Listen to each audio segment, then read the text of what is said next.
Sekarang kita akan lanjutkan diskusi kita dengan Kiki Veriko, tenaga ahli Menteri Keuangan bidang industri dan perdagangan internasional, dan Jamie Fowle, CEO PT Skor Invest Asset Management. Saya ke Pak Kiki. Pak Kiki, tadi Anda mengatakan bahwa nilai tukar rupiah yang sekarang karena adanya ekspektasi pasar. Tapi begini, masih ekspektasi saja nilai tukar rupiah sudah begitu. Apa dampaknya nanti? Apakah Anda yakin kalau memang ekonomi Amerika belum pulih?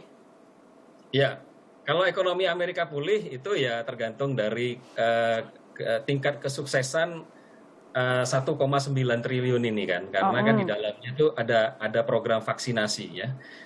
Jadi herd immunity yang dicapai oleh Amerika, karena banyak sektor sebetulnya di Amerika Serikat sama di seluruh dunia dan juga sama di Indonesia itu tergantung dari mobilitas, misalnya perdagangan, hotel, restoran, kemudian juga termasuk pariwisata dan juga industri dan seterusnya. Nah, kemudian tergantung dari itu, apakah program itu berhasil. Nah, itu ekspektasi yang terbentuk dengan 1,9 T yang jumbo ini, ya itu positif arahnya.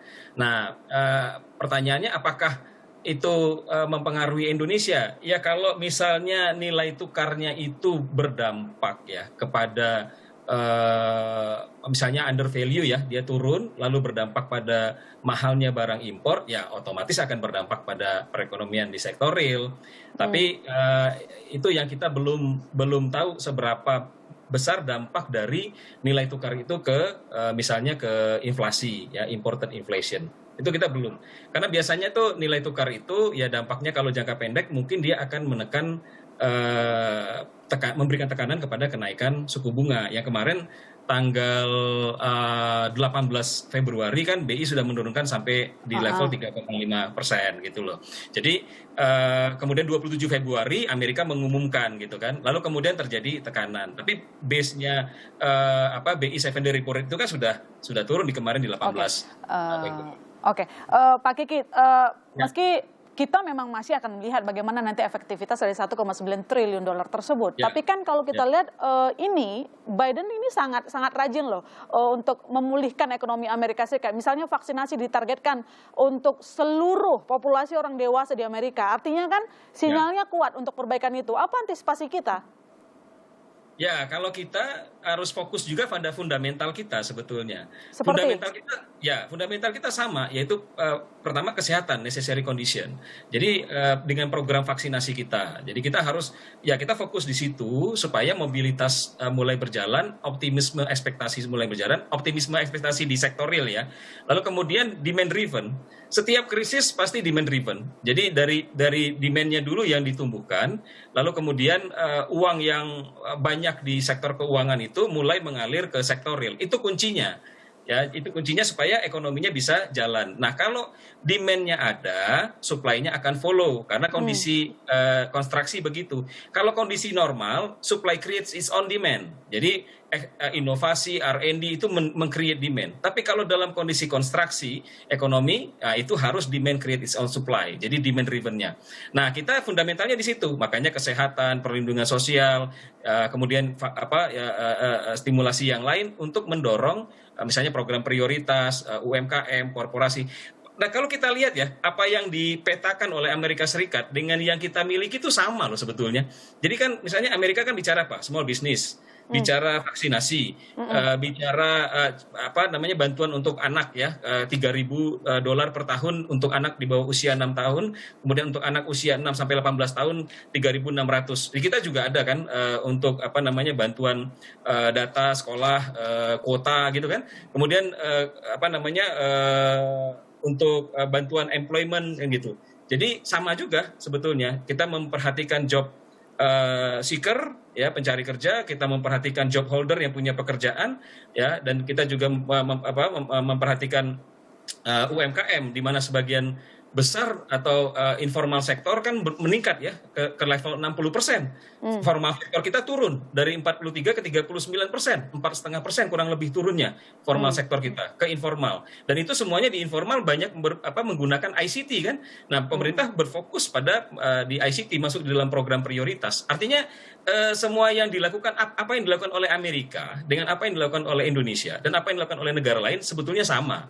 Hanya bedanya Amerika mungkin ya karena negara besar dia bisa sampai ke 1,9 triliun gitu, lebih besar dari GDP Indonesia. Nah, itu pasti mempengaruhi negara-negara berkembang ekspektasinya. Karena apa? Karena dia kan negara besar, dia gravitasi ekonomi dunia kan. Nah, otomatis ekspektasinya terjadi. Tapi apakah real sektornya itu akan ini ya, itu perlu dilihat. Kalau saya sih ya kalau lihat dari Amerika negara besar juga memproduksi vaksin ya otomatis punya peluang untuk recovery melalui herd immunity itu cepat. Tapi bukan berarti kita gitu juga ya? nggak bisa gitu. Ya. Herd immunity yang lebih cepat. Saya ke Pak Jem. Pak Jem, ini investor mau rebalancing aset jika melihat asing terus keluar dari pasar nih. Nah, apa yang terjadi di bursa saham kalau obligasi asing itu keluar? Ya, yang pasti memang kalau kita bicara bursa saham dengan bursa obligasi di Indonesia memang kaitannya memang ada, tapi tidak sebesar misalkan kita bicara rupiah langsung dengan bursa sahamnya atau bursa dengan obligasi sendiri ya. Jadi memang walaupun asing keluar di obligasi, tapi kalau seandainya fundamental daripada perusahaan kita, terutama laba bersih first quarter earnings-nya bagus, saya pikir mereka kan balik lagi. Memang kalau kita lihat asing memang, kalau kita lihat ya arus modal asing yang masuk ke Indonesia dibandingkan dengan negara-negara emerging market yang GDP-nya cukup besar seperti let's say China, India, bahkan dengan tangga kita kayak Thailand dan lain-lain, kita kalah jauh ya untuk kita lihat uang yang masuk ya.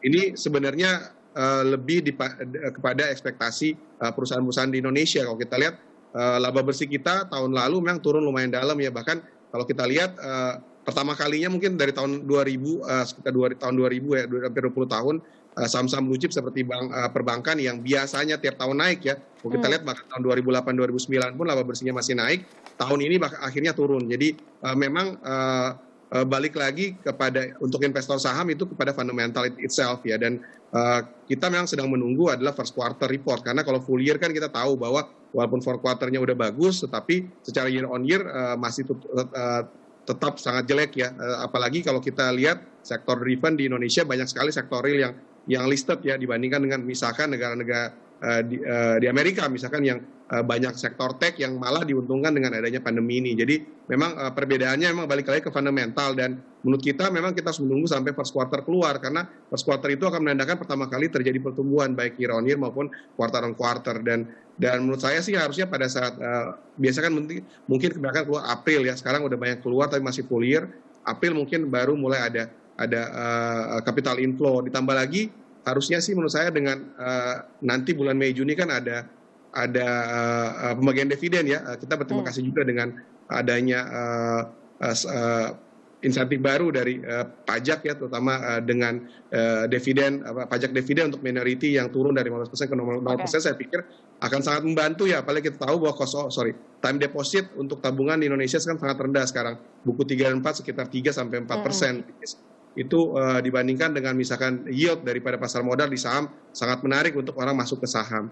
Nah, mungkin yang mungkin paling saya perhatikan yang menurut saya cukup menarik adalah dengan turunnya cost of fund, di mana saya lihat bahwa lending rate dari perbankan sekarang udah di level yang cukup menarik untuk orang yang biasanya minjem dalam dolar mulai untuk consider masuk minjem dalam rupiah.